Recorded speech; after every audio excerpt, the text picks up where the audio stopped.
You and I are going on a difficult journey. The statistics alone are alarming. The number of heroin users has nearly doubled in just the past 3 years. Even more surprising may be the face of the new addicts. Tonight, you're going to meet kids from families you never thought could fall victim to drugs. Families who did everything right, and still their kids are hooked. Believe me, this is a trip worth taking. I'm literally just rot. There's nothing I can think of that's good in my life. This is Ashley. She's just 21 years old and smoking as many as 100 hits of heroin a day. 4 times more likely to die now than they were in 2000. Researchers say the increase is likely due to a spike in opioid and heroin poisonings. A separate study finds a rise in overdose deaths from cocaine. That's among African Americans, too. Government researchers looked at death certificates between 2000 and 2015. They found cocaine is killing blacks at the same rate heroin and prescription drugs are killing whites.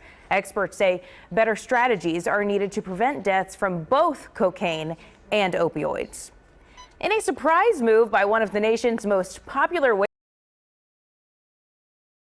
New at 5, we have shocking video of what several junkies blatantly shooting up out in the open. Women, piles of vomit on either side of the hallways. This is a morning walk. Everywhere, crack, heroin. It's a real concern for our riders, and we appreciate that. To do is make the most of the resources, the limited resources that we have. Service officers, more than 30 new sworn officers, and 20 new station cleaners. But will that be enough? As mayor, I want to get something done. At stations, the mayor says San Francisco police may be needed because Bart admits it is simply overwhelmed. Is the status quo a daily commute through a human crisis that shows no end? You feel bad for these people in a way. I mean, because you are human and you see them. This isn't going anywhere, it looks like. It's just getting worse. In San Francisco, Wilson Walker, KPIX 5. Making meals, taking a microdose of psilocybin, doing household chores, working. Did you catch that? Let's rewind here. That is not what microdosing is about. Magic mushrooms or psilocybin rituals go back thousands of years. I'm starting to feel weird.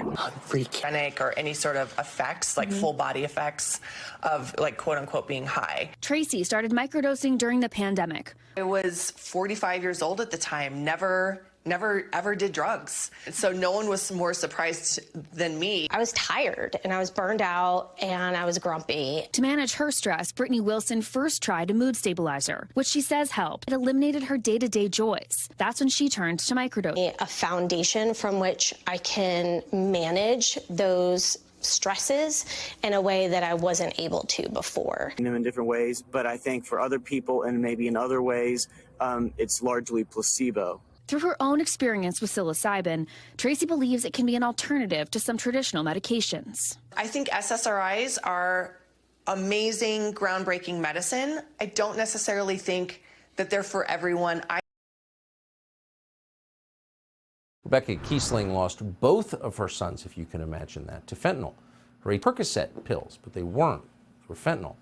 Yesterday, Rebecca Kiesling testified in the House of Representatives. If we had Chinese troops lining up along our southern border with weapons aimed at our people, aimed at our cities, you damn well know you would do something about it. And nothing's being done. Not enough is being done. Numbers are going up, not down. You're welcoming drug dealers across our border. You're giving them protection. You're not protecting our children. Joins us tonight. Ms. Kiesling, thank you so much for coming on.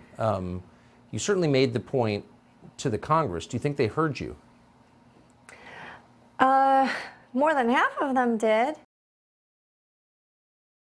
She had a charmed life growing up on Cape Cod, but after knee surgery at 13, she took her first prescription pain pill. In the 8th grade, the first time I sniffed a Perk 30 off a toilet seat in the 8th grade with a friend of mine. Center in Falmouth, Massachusetts, part of a group of recovering addicts and their parents.